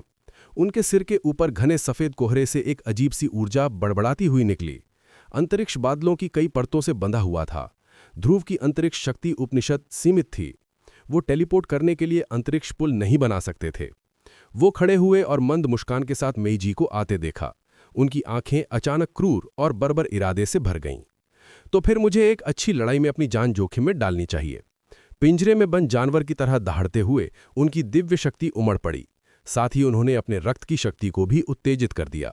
उनकी पीठ पर हड्डियों के पंख उभर आए और उनके शरीर पर कांटों वाले कवच चढ़ गए। ध्रुव ने इस युद्ध में कुछ भी न रखने का फैसला किया। वे मृत्यु शक्ति उपनिषद और निगलना शक्ति उपनिषद को चरमोत्कर्ष पर पहुंचाने वाले थे। अपनी जान बचाने के लिए वो कोई भी कीमत चुकाने से नहीं हिचकिचाने वाले थे। उनके शरीर से एक क्रूर जानलेवा आभा फूट पड़ी। जब उनके विचार बदल रहे थे तब सबसे पहले मृत्यु और जीवन शक्ति उपनिषद का संचार हुआ। कुछ ही देर बाद मृत्यु शक्ति उपनिषद का आत्मसमाधि क्षेत्र निर्मित हुआ। जादुई रूप से अनगिनत हड्डियों के टुकड़ों से अरबों टिमटिमाते प्रकाश बिंदु निकल आए। वे जुगनुओं या बारिश की बूंदों की तरह थे जो ध्रुव पर जमा हो गए थे। मेईजी तेजी से आगे आईं। ईर्ष्या भरी आंखों से वे अपनी भौहें सुकोड़े बिना नहीं रह सकीं। मैंने कहा था ना कि मैं तुम्हें परेशान नहीं करना चाहती। मैं इस व्यक्ति को पकड़ने आई हूं। उन्हें लगा कि इस खोपड़ी द्वीप पर सफेद हड्डी वाले कबीले के सदस्यों ने अचानक कोई हरकत कर दी है। उन्होंने ये नहीं सोचा था कि सफेद हड्डियों से निकले हल्के बिंदु ध्रुव से जुड़े हैं। खोपड़ी द्वीप से उन्हें कोई जवाब नहीं मिला। मेईजी ने घुरघुराहट भरी। उन्होंने और कुछ नहीं कहा। उनका फुर्तीला मोटा हाथ किसी जहरीले सांप की तरह ध्रुव के सिर पर झपटा। हिमनद जैसी ठंडी आभा ध्रुव के शरीर में घुस गई। कुछ ही देर बाद उनका शरीर जमने लगा। अरबों प्रकाश बिंदु सफेद हड्डियों से उड़कर ध्रुव के अंदर भर गए। ठंडे भयानक ऊर्जा बिंदु ध्रुव के चारों ओर घूमते रहे और आत्मा दफन क्षेत्र में समा गए, जिससे ध्रुव को इस नई ऊर्जा को नियंत्रित करने की शक्ति मिल गई। उसी समय प्रेत कुल की मेईजी ने हमला किया और दूर से ही फुर्तीले सांप की तरह अपना सफेद हाथ ध्रुव की ओर झपटा। ठंडी ऊर्जा ध्रुव की आत्मा वेदी में रिस गई और उसके पूरे शरीर से कड़क कड़क जैसी आवाजें आने लगीं। वो अपने शरीर को धीरे धीरे जमते और कठोर होते हुए भी देख सकता था। उसके आसपास का स्थान जम गया था, जबकि नीचे की सफेद हड्डियां क्रिस्टल जैसी बर्फ की छड़ियों में बदल गई थीं। मेईजी की शक्ति से सब कुछ जम गया था। मेईजी फैंटम कुल की सदस्य थीं जिन्हें मन को नियंत्रित करने की तकनीक जन्म से ही मिली थी। उनका हॉट सेक्सी शरीर लोगों को ये सोचने पर मजबूर कर देता था कि उन्होंने एक अनैतिक जीवन जिया है, पर स्वभाव से वह ठंडी और काली थीं। उन्होंने हिम शक्ति उपनिषद की साधना की थी। जब उन्होंने ध्रुव पर हमला किया तो उसकी दृढ़ इच्छा शक्ति और मूल की ज्वालाओं के कारण उन्हें अपनी वास्तविक शक्ति उपनिषद का प्रयोग करना पड़ा। क्रैक क्रैक क्रैक, ठंड की आत्मा लगातार गूंज रही थी। मेईजी की आंखें बेहद ठंडी थीं और उनका कामुक शरीर बेहद ठंडी ऊर्जा से भरा हुआ था। सिजल सिजल सिजल, ध्रुव के चारों ओर घूमते अरबों टिमटिमाते बिंदु ठंडी ऊर्जा के प्रभाव में धुंध में बदल गए थे। एक घनी धुंध ने ध्रुव को ढक लिया था। धुंध के अंदर ध्रुव की आंखें चमक रही थीं। उसका मन और आत्मा जरा भी प्रभावित नहीं हुआ था। जब उनकी शक्ति उपनिषद परिवर्तित हुई तो उनके तलवार जैसे नाखूनों को अचानक धुंध से ऊर्जा मिली। स्विश, उसके हाथों ने धुंध को चीर दिया। उसकी उंगलियों से मृत मौन ऊर्जा प्रस्फुटित हुई। 10 पीली लपटें जो मानो आत्मा को ली लेने वाली जंजीरों जैसी थीं, मेईजी के जेड जैसी गर्दन पर हमला बोलकर उसे लपेटने की कोशिश कर रही थीं। मेईजी की आंखें ठंडी थीं। वो बोली, मैं फैंटम कुल से मेईजी हूं। मैंने साफ कह दिया है कि मैं तुम्हें परेशान नहीं करना चाहती। अगर तुम इस बच्चे को मुझसे निपटने में मदद करोगे तो मुझे तुम्हारे व्हाइट बोन कबीले का सम्मान ना करने का दोष मत देना। 10 पीली लपटों से निकलने वाली आभा श्वेत अस्थि वंश की अनोखी आभा थी। इससे उसे लगा कि कोई गुप्त रूप से ध्रुव की मदद कर रहा है। तभी मेईजी ने एक बर्फीला कमल उगला। कमल की पंखड़ियां बर्फीली स्फटिक जैसी थीं। पंखड़ी के अंदर किसी प्रकार की सफेद लपटें टिमटिमा रही थीं, मानो उनमें जीवन ऊर्जा हो। 10 पीली लपटें उस कमल की पंखड़ियों से निकलकर झपटीं। बर्फीले कमल से बचना चाहती थीं, पर पंखुड़ियों के अंदर की लपटों ने उन्हें आकर्षित किया। अनजाने में वे ध्रुव के आत्मा नियंत्रण से मुक्त होकर बर्फीले कमल की ओर बढ़ गईं। बर्फीले कमल से एक बहते झरने जैसी आवाज आई। 10 सफेद लपटें शांत हुईं और धीरे धीरे गायब हो गईं। मारो! ध्रुव की छाती से एक लाल सागर ऐसे उमड़ा जैसे कोई विशालकाय ड्रैगन रसातल से निकल रहा हो।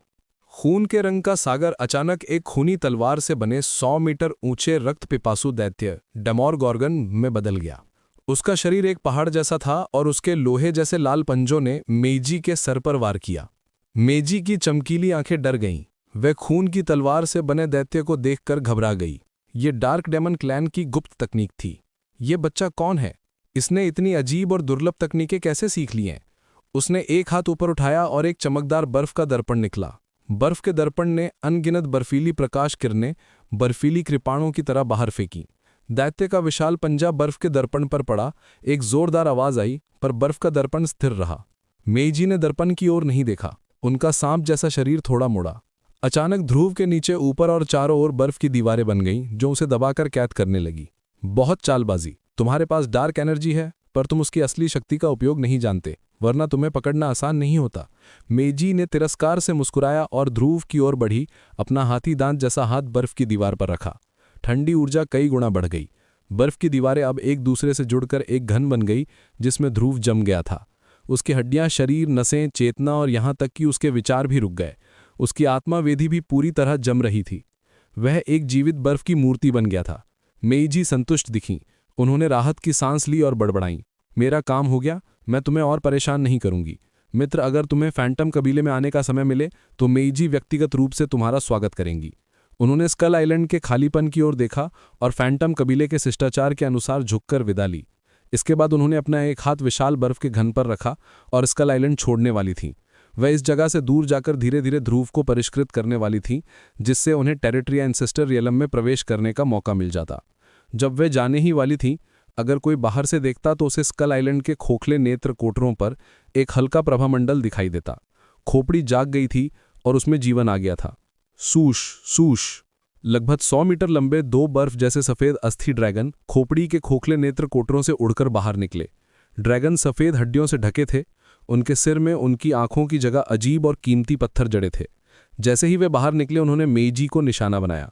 बर्फ जैसे सफेद ड्रैगन में से एक ने अपना मुंह खोला और एक गहरी हरी धार उगल दी, जिसकी गंध खट्टी और तीखी थी, जो जाहिर है बेहद जहरीली थी। दूसरे ड्रैगन ने अपने हड्डी के पंख फड़फड़ाए और मेईजी को लक्ष्य बनाकर 2 बवंडर उत्पन्न किए। मेईजी को अंदर ही अंदर ठंडक महसूस हुई। वह चीखे बिना नहीं रह पाई। हमारे प्रेत कुल और तुम्हारे श्वेत अस्थि कुल ने कभी एक दूसरे को नाराज नहीं किया, पर तुम मुझ पर हमला कर रहे हो। क्या तुम हमारे दोनों कुलों के बीच झगड़ा शुरू करना चाहते हो? खोपड़ी द्वीप से कोई जवाब नहीं आया। मेईजी ने गहरी सांस ली। उसने खुद को संभाला और सख्त हो गई। उसे पहले ध्रुव को नीचे गिराना था। 2 सफेद हड्डी वाले ड्रैगन ने जो उसे खतरनाक आभा दी थी, वह तुशी ची और उसकी पत्नी से कम नहीं थी। इसके अलावा वह जानती थी कि सफेद हड्डी वाले कुल द्वारा परिष्कृत किए गए अस्थिदास न तो दर्द होते थे और न ही मृत्यु। वे अपने शरीर को भी नष्ट कर सकते थे। वे वाकई भयानक कठपुतलियां थीं। अगर वो अपनी चरम स्थिति में होती तो वह 2 हड्डी वाले ड्रैगन से नहीं डरती। पर अभी ड्रैगन लिजर्ड स्टार पर ध्रुव के दुनिया के भीतर दुनिया को तहस नहस करने के कारण उसे बहुत नुकसान हुआ था और लंगे पीछा के बाद उसकी हालत बहुत खराब हो गई थी। उसके पास अपनी संचित ऊर्जा का आधा भी नहीं बचा था। ध्रुव अब बर्फ के टुकड़े के अंदर कैद एक बर्फ की मूर्ति बन चुका था। उसके शरीर में केवल स्वर्गीय ज्वालाओं के स्तर पर ही ऊर्जा का उतार चढ़ाव होता था। स्वर्गीय ज्वालाओं से उत्पन्न हुई अग्नि का सागर कभी नहीं बुझता था। वे धीरे धीरे जल के ध्रुव की सह आत्मा को जगातीं। वे गर्म होकर धीरे धीरे जमी हुई दूसरी आत्मा को जगातीं। दोनों अस्थि ड्रैगन विषाक्तताओं और बवंडर के साथ मेईजी की ओर बढ़ीं। मेईजी ने अपनी शक्ति उपनिषद का आह्वान किया था। बर्फीली की उसके चारों ओर घूम रही थी। बर्फीली कृपाण, हिमकंड, तलवार, यहां तक कि बर्फीला तूफान भी जादू से बुला लिया गया था। हालांकि वह केवल 2 ड्रैगन का ही प्रतिरोध कर सकती थी। उसका नया भयानक मुखौटा फट गया था और उसके कपड़े भी। उसकी चमकती हुई सफ़ेद त्वचा, जो चमकते हुए जेड जैसी दिख रही थी, अब उजागर हो गई थी। यह बहुत बुरा था कि ड्रैगन्स ने उसके अद्भुत कामुक शरीर को न तो देखा और ना ही उसकी प्रशंसा की। ध्रुव ऐसा कर सकता था, पर वह अभी भी जमा हुआ था। खोपड़ी द्वीप का विशाल अगाध जैसा मुंह अजीब तरह से हिला। एक छोटी सी आकृति मुंह से रेंगती हुई बाहर निकली और मेईजी की ओर कूद पड़ी। एक छलांग के बाद वो इतनी दूर तक उड़ सकता था कि हड्डी के ड्रैगन भी नहीं उड़ पाते। हड्डी के पैर बड़बड़ाते हुए जमीन पर गिरे और पूरे खोपड़ी द्वीप को हिला दिया। ये लगभग 4 फुट लंबा एक छोटा सा कंकाल था। इस कंकाल की हर हड्डी क्रिस्टल की तरह चमकदार और पारदर्शी थी। कंकाल चमक रहा था और देखने में बड़ा ही विचित्र लग रहा था। श्वेत अस्थि कबीले के लिए इस ऊंचाई के साथ ये कंकाल बस एक बच्चा ही था। ये छोटा सा कंकाल बहुत तेज गति से आगे बढ़ रहा था। वो हर सेकंड मेईजी के और करीब आ रहा था। श्वेत अस्थि कबीला एक अनोखा कबीला था। उनके कुल के बच्चे अपनी मां के गर्भ से पैदा नहीं होते थे। इस कुल का हर बच्चा अपने माता पिता द्वारा परिष्कृत होता था। आमतौर पर जब श्वेत अस्थि कुल का बच्चा पैदा होता था तो वो पहले ही राजा देव क्षेत्र में पहुंच चुका होता था। अगर उसके माता पिता ज्यादा शक्तिशाली होते तो वो ईथरीय देव क्षेत्र या मूल देव क्षेत्र तक पहुंच सकता था। ये छोटा सा कंकाल कम से कम अमरलोक तो पहुंच ही गया था। बूम! एक छोटा सा सफेद क्रिस्टल जैसा कंकाल आकाश से उतरा और 2 कंकाल ड्रैगन के बीच स्थिर हो गया। अस्थि ड्रैगन ने मेईजी पर उग्रता से हमला किया और अचानक पीछे हट गए। कंकाल के पैरों के पास 2 अच्छे शिकारी कुत्तों की तरह दुबक गए। उनकी घूमती हुई आंखें दास्तापूर्ण थीं। मेईजी हक्की बक्की रह गई। उसने व्हाइट बोन कबीले के छोटे से कंकाल को देखा। उसका आकर्षक चेहरा बेहद स्तब्ध था। वो जानती थी कि व्हाइटबोन कबीले के माता पिता अमरत्व के शिखर पर भी हों तो भी वे इतने भयानक बच्चे को जन्म नहीं दे सकते। वो व्हाइटबोन कबीले के इस नन्हे दोस्त की जबरदस्त ऊर्जा को महसूस कर सकती थी। जो माता पिता ऐसे दुर्जया बच्चे को परिष्कृत कर सकते थे, उनके पास अकल्पनीय रूप से गहन क्षेत्र थे। सफेद क्रिस्टल जैसे छोटे कंकाल पर जरा भी मांस नहीं था। उसकी आंखों में सितारों जैसे कीमती रत्न जड़े थे। दोनों रत्नों में से एक सफेद था और दूसरा लाल। दोनों अलग अलग जलन और ठंडक पैदा करने वाली ऊर्जाएं छोड़ रहे थे। जैसे ही कंकाल उसे घूर रहा था, मेजी डर गई। छोटे कंकाल में एक हृदय केंद्र था, जो एक अज्ञात लेकिन प्रकाशमान चीज थी। हृदय केंद्र श्वेत अस्थिकुल की ऊर्जा का स्रोत था। क्रैक क्रैक, दोनों ड्रैगन अपने जबड़े ऐसे हिला रहे थे मानो वे छोटे पिल्ले हों। उन्होंने किसी बात को लेकर एक दूसरे पर हमला किया। मेजी तात्रिप द्वीप की ब्रिलियंट ड्रैगन कॉम से थी। इस जैसे बड़े ड्रैगन का वध करने के बारे में मेजी सोच भी नहीं सकती थी। वो छोटे कंकाल के पास से चुपचाप गुजर गई और मेजी ने खोपड़ी द्वीप की तीव्र ऊर्जा के उतार चढ़ाव को महसूस किया। उसने उसके पैरों से अस्थि ड्रैगन देखे, जो एक अच्छे शिकारी कुत्तों की तरह दुबक कर बैठे थे। छोटे कंकाल की तारे जैसी आंखें हड्डियों वाले ड्रैगन की बातें सुनते हुए चमक उठीं। फिर उसने ध्रुव की ओर देखा। उसकी आंख से आंख फूट पड़ी। वो इतनी चकाचौंध थी कि उसने तुरंत बर्फ के टुकड़े पर निशाना साधा। मेजी की ठंडी ऊर्जा से बना बर्फ का टुकड़ा आग पर भुनी हुई बर्फ जैसा था। वो तुरंत पिघल गया। ध्रुव की आत्मा और शरीर फिर से सक्रिय हो गए। उसने छोटे कंकाल को देखा और डर के मारे चीख पड़ा। वो लाल आग से निकलने वाली गर्म ऊर्जा को महसूस कर सकता था, जो 10 सूर्यों के योग से कम नहीं थी। यह अत्यंत भयानक था। इसी तरह छोटे कंकाल की दाहिनी आंख चंद्रनाभिक से बनी थी। ये ठंडी थी और यिन और कुछ अद्भुत शक्तियों से भरी हुई थी। वो दुश्मन है जिसे मुझे मारना है। बच्चे, क्या तुम्हारे माता पिता यहां हैं? मैं प्रेत कुल की मेजी हूं। मैं तुम्हारे श्वेत अस्थि कुल के साथ कोई गलतफहमी पैदा नहीं करना चाहती। मेजी ने तुरंत अपनी मधुर आवाज में समझाया। हालांकि छोटे कंकाल पर इसका कोई असर नहीं हुआ, क्योंकि उसकी आंखें तेजी से घूमकर ध्रुव पर केंद्रित हो गई। उसे मेजी के स्पष्टीकरण से भी कोई फर्क नहीं पड़ा। ध्रुव आश्चर्य से भर गया। वो कंकाल से आती सूक्ष्म और अद्भुत आभा को महसूस कर सकता था, जो उस पर रेंग रही थी, मानो उसके रहस्यों की जांच करने की कोशिश कर रही हो। थोड़ी देर बाद छोटे कंकाल ने कुछ अजीब सी आवाजें निकालते हुए ध्रुव की ओर इशारा किया, जैसे कि वो किसी चीज के बारे में बात कर रहा हो। ध्रुव हक्का बक्का रह गया और उसके तारे जैसी पुतलियां फरफराने लगीं। वो लगातार सिर हिलाता रहा। मुझे समझ नहीं आ रहा। वो मेरा कैदी है। मेजी तुरंत समझ गई कि छोटे कंकाल ने क्या कहा। वो गुस्से से भर गई। तुम चाहती हो कि वो तुम्हारे साथ जाए? तुम्हें ये पूछने की क्या जरूरत है? फटा फटा फटा, कंकाल फिर से कुछ अजीब सी भाषा में बोला। उसकी आंखों में रोशनी दौड़ रही थी और वो गुस्से में लग रहा था। मेजी ने एक ठंडा चेहरा बनाया और लगातार सिर हिलाती रही। नहीं, वो मेरा कैदी है। मुझे परवाह नहीं कि तुम क्या चाहती हो। मुझे इस आदमी को ले जाना ही होगा। अरे बच्चे, समझ नहीं आता?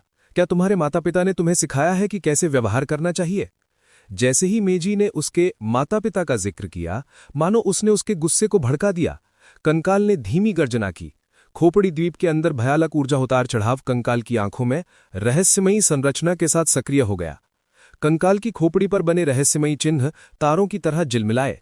फिर उसके कंकाल पर चमकीले तारे जैसे धब्बे दिखाई दिए।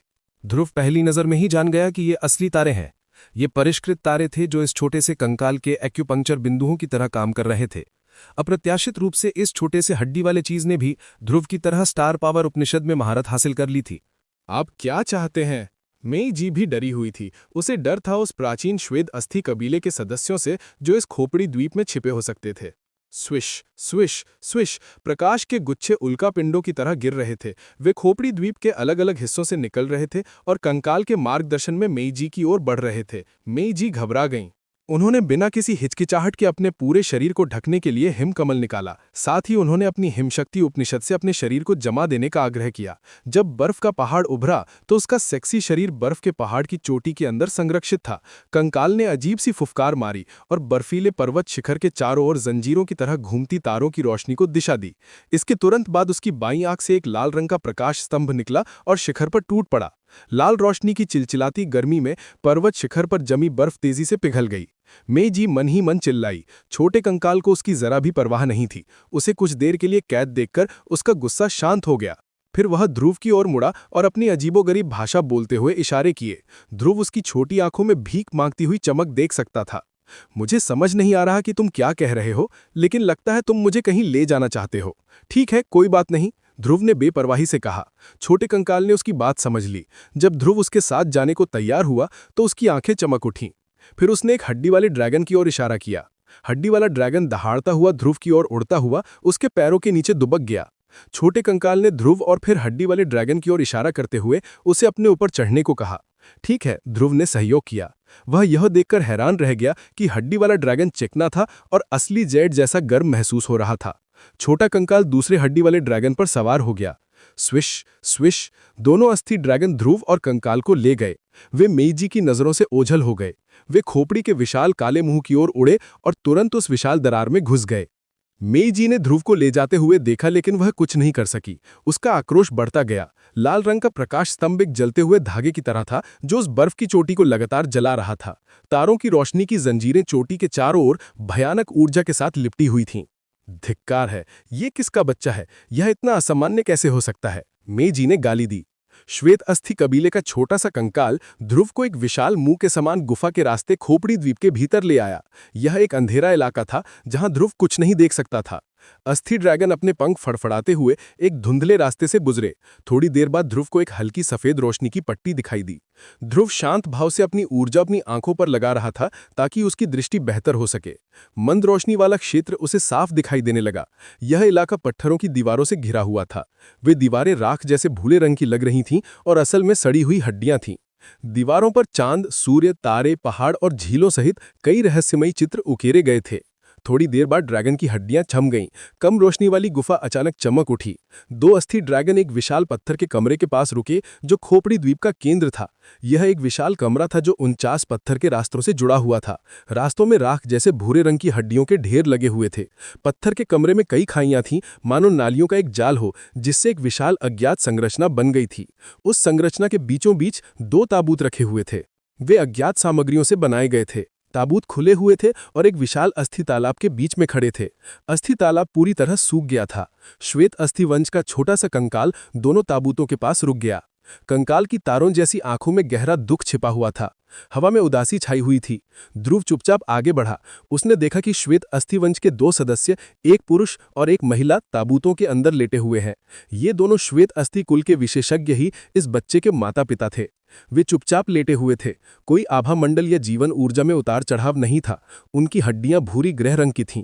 दोनों ताबूतों में कई लंबी हड्डियां थीं जो अस्थि तालाब तक पहुंच रही थीं, मानो उनका उपयोग तालाब में कुछ ले जाने के लिए किया गया हो। ध्रुव और भी उत्सुक हो गया। उसने चारों ओर देखा कि कमरे में सभी रास्ते और खाइयां उन दोनों ताबूतों की ओर जाती थीं। शायद उनका उपयोग उन दोनों ताबूतों में कुछ ऊर्जा डालने के लिए किया जाता था ताकि उन्हें परिष्कृत किया जा सके और फिर हड्डियों के तालाब में डालकर उसमें मौजूद किसी चीज का पोषण किया जा सके। ध्रुव ने छोटे कंकाल को देखा और तुरंत समझ गया।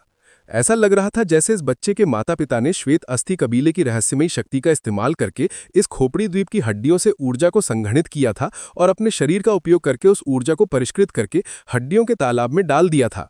यह सब इस छोटे कंकाल के लिए अस्थि शरीर बनाने के लिए था। अस्थि शरीर बनने के बाद कुछ हुआ। उसके माता पिता को उसे बनाने के लिए अपनी जीवन ऊर्जा खर्च करनी पड़ी। अंततः उनकी मृत्यु हो गई। वह सोच ही रहा था कि तभी उस छोटे कंकाल ने उसकी तरफ देखा और फिर ताबूतों के अंदर अपने माता पिता की ओर इशारा किया। वह बोला और इशारे किए। वह ध्रुव को कुछ बताना चाह रहा था। हालांकि ध्रुव को कुछ समझ नहीं आया, लेकिन वह कंकाल की बात समझ गया। उसने सिर हिलाया और आह भरी, तुम्हारे माता पिता में जरा भी ताकत नहीं है, वे मर चुके हैं। मुझे डर है कि मैं कुछ नहीं कर पाऊंगा। श्वेत अस्थि वंश का छोटा कंकाल लगातार अपना सिर हिला रहा था। उसकी आंखों से लाल और सफेद रोशनी निकलकर भूरे भूरे नरकंकाल पर पड़ रही थी। अजीब बात है कि आत्मा की ऊर्जा का एक कमजोर कण कुछ समय के लिए अस्थिर रहा। छोटे कंकाल की आंखें चमक उठी। वह रोते हुए अपने पिता के शरीर की ओर इशारा करते हुए ध्रुव से बोला। ध्रुव हैरान रह गया। उसने संवेदन पर ध्यान केंद्रित किया। फिर उसने श्वेत अस्थि कुल के पुरुष सदस्य की खोपड़ी में एक कमजोर आत्मिक ऊर्जा का उतार चढ़ाव देखा। हालांकि उसकी जीवन ऊर्जा समाप्त हो चुकी थी, लेकिन आत्मिक ऊर्जा का एक कमजोर सा अंश मौजूद था। छोटे कंकाल ने ध्रुव की ओर इशारा किया और जोर से इशारा किया। फिर वह हड्डियों के तालाब में लेट गया और अपनी ऊर्जा छोड़ दी। उसकी ऊर्जा तालाब और ताबूत से जुड़ी सफेद हड्डियों में तो प्रवाहित हुई, पर ताबूत से होते हुए उसके माता पिता के शरीर में नहीं पहुंच सकी। ध्रुव ने देखा और उसे समझ आ गया। एक अजीब सी अनुभूति उस पर छा गई। इस छोटे से हड्डीदार दोस्त ने पाया था कि ध्रुव उपनिषद में जीवन शक्ति का विकास करता है। इसलिए उसे उम्मीद थी कि ध्रुव इस संरचना को बदलकर तालाब में ऊर्जा डाल सकेगा और उसे वापस ताबूतों में पहुंचा सकेगा। वह छोटा कंकाल अपनी जीवन शक्ति का उपयोग अपने माता पिता को जगाने के लिए करना चाहता था। इस दुनिया में माता पिता का प्यार कितना गहरा होता है, ध्रुव ने भावुक होकर सिर हिलाया। ये सच है कि मैं जीवन शक्ति उपनिषद की साधना कर रहा हूं, लेकिन मेरा क्षेत्र इतना ऊंचा नहीं है कि इस अद्भुत रचना को विकृत कर सकूं। ठीक है, मैं जीवन शक्ति उपनिषद का उपयोग करके देख सकता हूं। देखते हैं कि मेरी जीवन शक्ति आपके माता पिता की मदद कर पाती है या नहीं। छोटा कंकाल लगातार सिर हिला रहा था। उसकी आंखें चमक रही थी। उसने अपने हड्डीदार हाथ जोड़े और ध्रुव को झुककर प्रणाम किया। मैं बस एक कोशिश कर सकता हूं, तुम्हें इतनी बड़ी उम्मीदें नहीं रखनी चाहिए। ध्रुव आगे बढ़ा और अपना एक हाथ नरकंकाल के हृदय पर रख दिया। हृदय केंद्र श्वेत अस्थि कबीले के सदस्यों का ऊर्जा स्रोत था। ध्रुव सावधानी से अपनी जीवन शक्ति उपनिषद का आह्वान कर रहा था। उसकी उंगली पर रक्त की एक बूंद उभरी, जिसमें इतनी प्रबल जीवन शक्ति थी कि वह सूखे पेड़ को पुनर्जीवित कर सकती थी। सिजल, उसके खून की बूंद हृदय के केंद्र पर गिरी। हृदय का केंद्र चमक उठा और ध्रुव को धड़कन सुनाई दी। इसके तुरंत बाद ताबूत से एक विशाल श्वेत प्रकाश निकला। हाथीदान जैसा प्रकाश ताबूत से जुड़ी हड्डियों से होता हुआ हड्डियों के तालाब तक पहुंच गया। सूखे तालाब में अचानक एक चिपचिपा तरल पदार्थ भर गया। Oh my God! छोटा सा कंकाल हड्डियों के तालाब की तलहटी में दर्द से करहा रहा था। वह इतना दयनीय लग रहा था मानो पागल हो जाएगा। ध्रुव हक्का बक्का रह गया। उसने यह उम्मीद नहीं की थी कि श्वेत अस्थि वंश के ये माता पिता मरने से पहले अपने बच्चे को बचाना चाहते हैं। उसने कंकाल में जो ऊर्जा डाली थी वह ताबूत से होते हुए हड्डियों के तालाब तक पुराने रास्ते से गुजरी थी। अगर हम ताबूतों में ऊर्जा डालेंगे तो वो बाद में हड्डियों के तालाब में डाल दी जाएगी। तुम्हें इस दुनिया में लाने के लिए उन्होंने जितना हो सके उतना त्याग किया है। ध्रुव ने गहरी सांस ली और फिर कहा, हम यह तरीका नहीं अपना सकते। उन्हें ताबूतों से बाहर निकालने के बारे में क्या ख्याल है? मैं फिर कोशिश करूंगा। तुम्हें क्या लगता है? छोटा सा कंकाल हड्डियों के तालाब के कोने में अपनी लाश को एक गेंद की तरह सिकोड़ रहा था। वह दर्द और निराशा से चुपचाप रो रहा था। ध्रुव का सुझाव सुनकर उसने खुद को संभाला, ध्रुव को सिर हिलाया और तालाब से बाहर कूद गया। वे उसके पिता के शव को ताबूत से बाहर निकालने ही वाले थे। ठीक जब वह कार्यवाही करने ही वाला था, खोपड़ी द्वीप जोर से हिल गया। ध्रुव के सिर के ऊपर के क्षेत्र से एक भयंकर ऊर्जा का उतार चढ़ाव आया। छोटा कंकाल बेहद गुस्से में था। कुछ देर तक हिचकिचाते हुए उसने बाहर जाकर देखने का फैसला किया। हालांकि उसे ध्रुव की चिंता थी, इसलिए उसने हड्डीदार अजगर को ध्रुव की रक्षा करने का आदेश दे दिया। ध्रुव हैरान था। उसे अंदाजा नहीं था कि फैंटम कबीले की मेजी इतनी ताकतवर हो कि इतनी जल्दी कैद से छुटकारा मिल जाएगा। खोपड़ी द्वीप पर की ठंडी बर्फीली चोटी पर ढेर सारी रोशनियां लिपटी हुई थी। एक जलती हुई जंजीर बर्फीली चोटी को पिघलाने के लिए चिलचिलाती गर्मी छोड़ रही थी। बर्फीली चोटी ने मेजी के सुंदर पीले चेहरे पर उसकी खूबसूरत आंखों में डर समाया हुआ था। उसने दूर तक देखा। उसके सिर के ऊपर धुंध में दो आकृतियां धीरे धीरे उतरी। वे दोनों बूढ़े सूठे आदमी थे जिनके शरीर पर मोटी लाश जैसी की हुई थी।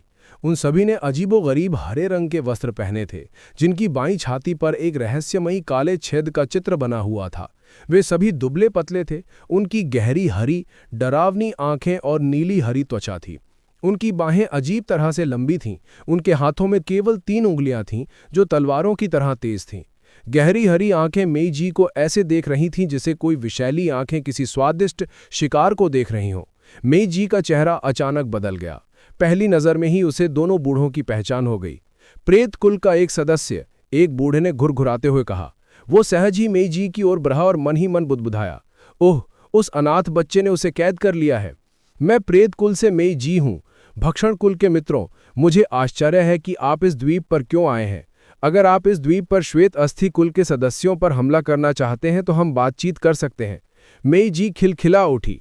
उसने ईमानदारी और जोर से भक्षण कुल के दोनों सदस्यों को देखा और सक्रिय रूप से अपना सहयोगात्मक इरादा दिखाया। दुर्भाग्य से बाकी 2 लोगों को ये बात समझ नहीं आई। उन्होंने अचानक उस पर हमला कर दिया। जैसे ही बूढ़ा आदमी उसके पास पहुंचा, उसने अपना मुंह खोला और लाश की तरह बना एक अजगर उगल दिया। अजगर ने बर्फ के पहाड़ को पैर से खोदना शुरू कर दिया। बर्फ पटने लगी और अजगर ऊपर चढ़कर मेईजी को काटने के लिए तड़पने लगा। लाश क्यूई से बना अजगर लगातार बर्फ को कुतर रहा था और उसे तोड़ रहा था। फिर वो सफेद अजगर बर्फ के पहाड़ के नीचे एक चमकदार धुन में बदल गया और पहाड़ में समा गया, जिसके कुछ ही देर बाद मेईजी के चारों ओर एक हाथ जितनी रस्सी लिपट गई।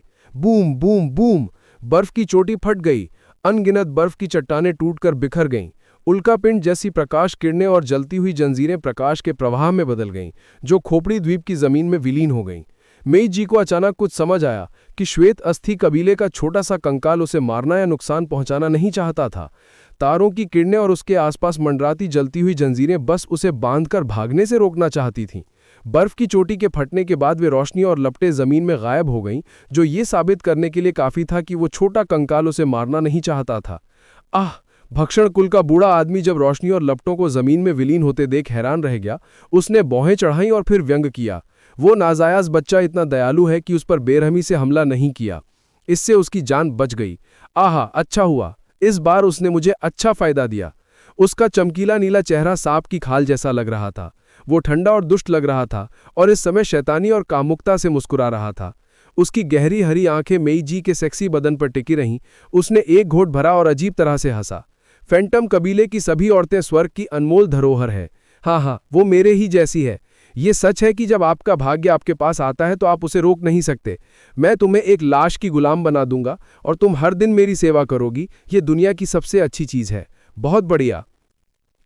सफेद अजगर मेईजी की नाजुक कमर, उसके गोल नितंब और उसके विशाल स्तनों पर लिपटा हुआ था। उसने उसकी सफेद जेड जैसी त्वचा को निचोड़कर उस पर लाल निशान छोड़ दिए। भक्षण कुल के दोनों बूढ़ों की आंखों में नग्गी वासना भरी हुई थी। दूर खड़े बूढ़े आदमी की पैंट में भी एक उभार था। उसका रक्त प्रवाह बेतरतीब ढंग से बह रहा था। वो खुद को रोक नहीं पाया और धीरे से चिल्लाया, बास्टोस, इस औरत को मुझे दे दो। मुझे ये 10 साल के लिए चाहिए। 10 साल बाद मैं इसे तुम्हें लौटा दूंगा। बस इतना कह दो कि इस बार तुम्हें मुझे जो भुगतान करना है उसमें से ये एक है। उसकी पुतलियों के अंदर विषैले सांपों जैसी हरी रेखाएं घूम रही थीं। दूसरे बूढ़े आदमी, जिसका नाम बास्टोस था, वो कांप उठा। उसकी नजरें लालच से मेईजी के शरीर पर कई बार घूमी। उसने खुद को संभालने के लिए गहरी सांस ली। नजारियों, मैं तुम्हें इस औरत को 10 साल तक रखने की इजाजत दे सकता हूं, लेकिन तुमने मुझसे तय किया था कि तुम्हें व्हाइट बोन कबीले को उस बदमाश से निपटने की पूरी कोशिश करनी है। कोई बात नहीं। नजारियों ने अपने होंठ चाटे। मेईजी अमरलोक के शिखर पर थी, पर उनके लिए यह बहुत बुरा था कि इस समय उनकी हालत बहुत खराब थी। इस प्रकार वो कॉर्पस क्यूई अजगर उसे पकड़कर उनके शरीर में कॉर्पस क्यूई भेजकर उन्हें प्रभावित कर सकता था। लाश क्यूई ने धीरे धीरे उनके मांस और रक्त को प्रभावित किया। उन्होंने महसूस किया कि उनका लचीला शरीर सुन्न और अकड़ गया है। जब भी वो अपनी ऊर्जा और शक्ति उपनिषद को जगाने की कोशिश करती, अजगर उसे और जोर से जकड़ लेता, मानो उसे कमर से आधा काट डालना चाहता हो। उन दोनों बूढ़ों की बातें सुनकर वो दांत पीसती और उसे बहुत गुस्सा आता। जैसे ही उसने बात करने के लिए मुंह खोला, लाश की क्यूई उसके मुंह में भर गई। इसलिए उसने चुप रहने का फैसला किया। मेईजी को बहुत अपमानित महसूस हुआ। उसने उन दोनों बूढ़ों ध्रुव और उस छोटे कंकाल से भी नफरत थी। उसने मन बना लिया था, अगर उसे इसे पलटने का कोई मौका नहीं मिला तो वह अपनी उपनिषद शक्ति का इस्तेमाल करके अपने शरीर को जमा देगी और फिर लाश की क्यूई के उसके चेतना सागर पर पूरी तरह से आक्रमण करने से पहले ही आत्मविस्फोट कर लेगी। वह ऐसे जीने से बेहतर मरना पसंद करेगी। सूश सूश सूश फड़फड़ाने की आवाजें उठीं। 2 बर्फ सफेद हड्डी वाले ड्रैगन वापस आ गए थे और मेईजी की नजरों में आ गए थे। मेईजी की आंखें चमक उठीं। उसने छोटे कंकाल और हड्डियों के ड्रैगन पर सवार ध्रुव को इस स्थिति में एक नए बदलाव की उम्मीद से देखा। बिना शादी के पैदा हुए बच्चे, तुम्हें यकीन नहीं हो रहा कि मैं तुम्हारे लिए यहां हूं, है ना? तुमने पिछली बार मुझे बहुत चोट पहुंचाई थी। मुझे ठीक होने में बहुत समय लगेगा। आज मैं अकेला नहीं हूं। मैं अमरलोक के शिखर पर 2 विशेषज्ञों की शक्ति के साथ यहां हूं। देखते हैं तुम अपने माता पिता के शरीर की रक्षा कैसे कर सकते हो। मुहाहा, मैंने नजारियों से बात कर ली है। हम तुम्हारे माता पिता में से एक को अपने पास रखेंगे। जब हम उन्हें शब्दास बना देंगे तो वे हमारे लिए शक्तिशाली सहायक बन जाएंगे। भक्षक कबीले का सदस्य बास्टोस शैतानी और विचित्रता से मुस्कुराया। उसकी नजरें हड्डी वाले ड्रैगन पर सवार कंकाल को घूर रही थीं। उसने ध्रुव की तरफ देखा तक नहीं। क्या वह वही है? नजारियों ने मेईजी से अपनी उमड़ती हुई इच्छा को शांत किया। उसने जल्दी से खुद को संभाला। क्षेत्र पूर्व क्षेत्र विशेषज्ञ का अस्थि शरीर वे शवदास बनाने के लिए सबसे अच्छे हैं। एक बार जब हम उन्हें परिष्कृत कर लेंगे तो कुल में हमारी शाखा की आवाज और भी शक्तिशाली हो जाएगी। क्षेत्र पूर्व क्षेत्र विशेषज्ञ का अस्थि शरीर। नजारियों की गहरी हरी आंखें तेजी से घूम रही थीं। वह अपना लालच छिपा नहीं पा रहा था। उसने मेईजी को देखा जो अजगर के हमले में थी, और फिर उस छोटे कंकाल को। वह मुस्कुराया और दूसरे कंकाल की तरफ इशारा किया। मुझे वह प्रेत स्त्री और एक हड्डी वाला शरीर चाहिए। तुम दूसरा शरीर और यह छोटा कंकाल रख सकते हो। ठीक है, बास्टोस ने सहमति जताई। ध्रुव ने हड्डी के ड्रैगन पर बैठते समय एक शांत चेहरा बनाए रखा, भले ही उसके दिल में एक ऊंची लहर उठ रही थी। भक्षक कुल वह जाति थी जिसे परम आदि प्राणी भक्षक ने अपने रक्त और मांस से बनाया था। भक्षक शक्ति उपनिषद अन्य सभी 8 महान दुष्ट शक्ति उपनिषदों को वश में कर सकती थी। यह शव विष, क्षयकारी विष, मृत्यु ऊर्जा और यहां तक कि अंधकार ऊर्जा को भी निगल सकती थी। मेईजी का शरीर खोपड़ी के ड्रैगन पर हवा में लटक रहा था। अजगर की अनगिनत लाशें उसके शरीर में घुस रही थीं और वह फुफकार रहा था। बास्टोस का कॉर्पस की हुई अजगर दरअसल लाशों को परिष्कृत करने का उसका अजीबोगरीब औजार था। यह गुप्त खजाना लाश के जहर को धीरे धीरे पीड़ित के शरीर में पहुंचाकर किसी भी प्राणी के रक्त, मांस और जीवन शक्ति को रूपांतरित कर सकता था। लाश की क्यूई ने धीरे धीरे उसके मांस और रक्त को प्रभावित किया और वह बेहोश हो गई। मेईजी ने अपनी हिम्मत जुटाई और अपने मुंह के कोनों को काटा। खून की 2 बूंदें बहकर उसकी गर्दन तक पहुंच गईं। उसके गोल स्तनों से शीतल ऊर्जा की लहर निकली। उसकी छाती हिलने लगी। उसकी छाती पर एक बर्फ सा सफेद कमल खिल रहा था, जिसकी पंखुड़ियों पर रक्त की शिराएं थीं और जो उसके पूरे आकर्षक शरीर को ढक रहा था। मेईजी की आंखों में रोशनी लौट आई। उसने दूर से भक्षक कबीले के दोनों सदस्यों को देखा और अपनी छाती पर कमल के सामने खड़े अजगर के सिर की ओर इशारा किया। एक बर्फीला कृपाण उभरा, सांप का सिर फट गया, लाश की क्यूई का प्रवाह छोटी छोटी धाराओं में बदल गया। बास्टोस चिढ़ते हुए देख रहा था, तुम्हारे राज्य और साधना आधार के साथ मैं तुम्हें बांध नहीं सकता। वैसे भी तुम्हारे घाव बहुत गहरे हैं और तुम्हारी दैवी शक्ति का सिर्फ 1/3 ही बचा है। तुम मेरे शव विष का संक्षारण का विरोध कैसे कर पाओगे? अजगर, मेईजी, जिसका सिर अभी अभी काटा गया था, पुनः प्रकट हो गया और मेईजी और उसके हिमकमल को एक साथ जकड़ लिया। मेईजी ने अपनी चमकती हुई आंखें छोटे कंकाल को घूर रही थीं और वह कमजोर स्वर में चिल्लाई, मैं बस थोड़ी देर के लिए उसका ध्यान भटका सकती थी, मैं यही कर सकती थी। मुझे उम्मीद है कि तुम इन दोनों को मार सकोगी, मुझे उम्मीद है कि तुम इसे सहन कर सकोगी। उसने ध्रुव की तरफ देखा तक नहीं। छोटे कंकाल के मन में भी यही विचार आया। उसने ध्रुव की ओर मुड़कर अपनी क्रिस्टल भुजाएं हड्डियों के ड्रैगन पर घुमाई और उनसे कहा कि वह ध्रुव को इस इलाके से और दूर ले जाएं, ताकि भक्षण करने वाले कबीले के विशेषज्ञों के घात से बच सके। स्वूश स्वूश स्वूश, हड्डी का ड्रैगन तुरंत उड़ गया और ध्रुव को इस लड़ाई से और दूर ले गया। हड्डी के ड्रैगन ने ध्रुव को नीचे गिरा दिया और फिर आसमान में उड़ गया। वह छोटे कंकाल के चारों ओर उड़ने लगा। खड़खड़ाहट, खड़खड़ाहट। बास्टोस के ग्रीन वस्त्र की आस्तीनों से अचानक से अजीब सी आवाजें आने लगी। उसकी आस्तीनों से ढेर सारे चमकदार सफेद कीड़े बाहर निकल रहे थे। वे रहस्यमय इन लाश के कीड़े थे। उनकी संख्या लाखों में थी और वे तेजी से उस छोटे से कंकाल की ओर रेंगने लगे। रहस्यमय इन शव कृमि एक प्रकार के विचित्र कीट थे जिन्हें शव क्यूई की साधना करने वाली एक शक्ति ने पाला था। वे बेहद मजबूत होते थे। हालांकि श्वेत अस्थि कबीले के सदस्यों का सामना करते समय रहस्यमय इन शव कीड़े ज्यादा कुछ नहीं कर सके। छोटा कंकाल कीड़ों के झुंड को देख रहा था, वो बिल्कुल भी बचना नहीं चाहता था। हा, बास्टोस ने व्यंग किया। उसके हाथों की हथेलियां अचानक चमक उठीं। उसके हाथों से फिंगरप्रिंट की रोशनी निकली और लाश के कीड़ों के ऊपर जादुई पर्दे जैसा कुछ बना दिया। कीड़ों का रोना और चीखना इतना तेज था कि लोगों के कान के पर्दे फट सकते थे। मेईजी की आंखों, नाक और कानों से खून बहने लगा। मेरे शव के कीड़े सिर्फ इसकी आत्मा को परेशान कर सकते हैं, वे इस कंकाल को नहीं खा सकते। इसे मारने के लिए मुझे तुम्हारी शक्ति चाहिए। नाज़ारियो ने सिर हिलाया। जरूर, मैं तुम्हारी मदद करने आया हूं। दो ड्रैगन के सामने अपनी अजीब सी आंख को पकड़े हुए नाज़ारियो ने भक्षक कबीले की प्राचीन भाषा में चिल्लाया, लाशें चटकती हैं। Crack crack crack. दोनों अस्थि ड्रैगन में अचानक इतनी मोटी बारीक दरारें पड़ गईं मानो उन्हें अदृश्य ब्लेडों से काट दिया गया हो। धमाका, एक अस्थि ड्रैगन फट गया। नाज़ारियो ने भौएं सिकोड़ियां और उस छोटे कंकाल की ओर चल पड़ा। बास्टोस हवा में मंडरा रहा था और अपनी शक्ति उपनिषद का प्रयोग करने पर ध्यान केंद्रित कर रहा था। शी यान चुपचाप देखता रहा। उसने कोई जल्दबाजी में कोई कदम नहीं उठाया। वो अचानक धुएं के गुबार की तरह गायब हो गया। जब वो वापस आया तो वो मेईजी के सेक्सी शरीर के पीछे था। मेईजी कांप उठी क्योंकि उसे उसकी हलचल का एहसास हो गया था। वो बेचैन थी, उसकी आंखें हताश और कड़वी थीं। कुछ ही देर बाद उसकी खुली पीठ पर दो खुरदुरे बड़े हाथ रख दिए गए। हाथ गर्म थे और जब उन्हें उसकी खूबसूरत पीठ पर रखा गया तो उन्होंने उस पर हमला करने के लिए कोई घातक ऊर्जा नहीं भेजी। मेईजी भावुक हो गई। वो तुरंत जाग गई और अपने होंठ काट लिए। उसने अपनी आवाज को सबसे निचले सुनाई देने वाले स्तर पर दबा दिया। छोटे चोर, तुम्हारी लाशना बहुत बड़ी है। तुम मरने वाले हो, फिर भी तुम मुझे परेशान करने का मन बना रहे हो। तुम्हें परेशान करूंगी। ध्रुव की आवाज उसके पीछे से ठंडी और कठोर थी। मेरे पास ऐसा करने के लिए फुर्सत नहीं है। मैं तुमसे सिर्फ एक सवाल पूछूंगा। अगर इस बार मैं तुम्हें बचा लूं तो तुम हमारे बीच की दुश्मनी का क्या करोगे? मुझे बचाओ। मेईजी को लगा कि मरने से पहले उसने एक अच्छा चुटकुला सुना है। सिर्फ तुम्हारे साथ? क्या तुम्हें लगता है कि तुम उस क्षेत्र के पूर्वजों के राज्य तक पहुंच गए हो और मेरे शरीर से लाश का जहर बाहर निकालने और इस अजगर से छुटकारा पाने में मेरी मदद करने की ताकत रखते हो? तुम बहुत ज्यादा आत्मविश्वासी हो। हमारे पास ज्यादा समय नहीं है। मैं तुमसे फिर पूछ रहा हूं, अगर मैं उसे बचा लूं तो तुम क्या करोगे? सोचो और जवाब दो। अगर मैं तुम्हारे जवाब से संतुष्ट नहीं हुआ तो तुम अपनी एकमात्र उम्मीद भी खो दोगे। ध्रुव बेरहम और ठंडा लग रहा था। अगर तुम इस रुकावट को तोड़ने में मेरी मदद करो तो मैं खुद को विनम्र और कष्ट देकर तुम्हारी समर्पित सेवा करने को तैयार हूं। हमारे कुल की औरतें सभी पुरुषों के लिए सबसे अच्छे सपने हैं। मुझे यकीन है कि मैं तुम्हें अनंत आनंद दे सकती हूं। मुझे ऐसी औरत में कभी दिलचस्पी नहीं रही जो किसी भी पुरुष को अपना पति बना ले। बास्टोस ने व्यंग किया। वैसे भी तुम्हारा रवैया मुझे अच्छा लगता है। किसने कहा कि मैं किसी को भी अपना पति बना लूंगी? मेईजी का आकर्षक चेहरा ठंडा लग रहा था। हालांकि हम आत्ममोहक तकनीक के वरदान के साथ पैदा हुए हैं, फिर भी हम खुद को साफ सुथरा रखते हैं। अगर मैं हिल सकती हूं तो सबसे पहले तुम्हारी जीभ काट दूंगी। वेल, तुम अभी भी इस मामले को हवा दे सकते हो। हम औरतों से बात नहीं कर सकते। सच में, ध्रुव ने फिर से व्यंग किया। अगले ही पल मेईजी तनाव में आ गई जब उसके खुरदुरे हाथ उसकी पीठ से उसकी नाजुक कमर पर आ गए और वे नीचे की ओर और भी नीचे की ओर सरकते रहे। तुम क्या कर रहे हो? उसने दांत पीसते हुए फुसफुसाया। तुम्हें किस बात का डर है? ध्रुव की मजेदार आवाज उसके पीछे से उठी। तुम बहुत दिनों से मेरे पीछे पड़े हो। मुझे पता है कि तुम मुझे लेकर भूखे हो और अब तुमने कहा है कि तुम कुंवारी हो। मुझे देखना है कि ये सच है। अगर ये सच है तो मैं इस भूखी नाराज औरत को संतुष्ट करके तुम्हें बदनाम कर दूंगा। तुम्हारी हिम्मत? मेईजी की चमकदार आंखें चिंतित और बेचैन हो गई। उसका हाथ मेईजी के सबसे रहस्यमयी हिस्से पर पहुंचा। जब मेईजी गुस्से से कांप रही थीं और प्रतिरोध करने के लिए अपनी आखिरी ऊर्जा का इस्तेमाल ही करने जा रही थीं, तो ध्रुव के हाथ पर एक छोटा सा काला छेद दिखाई दिया। वो काला छेद तेजी से घूमने लगा और एक तेज लेकिन अजीब सक्शन फोर्स काम करने लगी। मेईजी की सुगंधित घास गर्म हो गई और उसका सक्शन फोर्स एक तेज विद्युत धारा की तरह उसके पूरे शरीर में दौड़ गया। उसके शरीर में मौजूद शव का जहर आकर्षित हुआ और नीचे की ओर चला गया। उसे अचानक पेशाब की तलब हुई और वो उसे रोक नहीं पाई। तुरंत ही उसके पेशाब की धार निकल पड़ी। उसके शरीर में मौजूद लाश का जहर पेशाब में लुढ़क गया और उसके शरीर से इतनी तेजी से अपमानजनक तरीके से बाहर निकल गया कि वो इसे बर्दाश्त नहीं कर सकी। उसका पानी ध्रुव की उंगलियों के बीच की दरारों से बह रहा था, जबकि उसकी हथेली में बना काला छेद लाश के सारे जहर को निगल रहा था।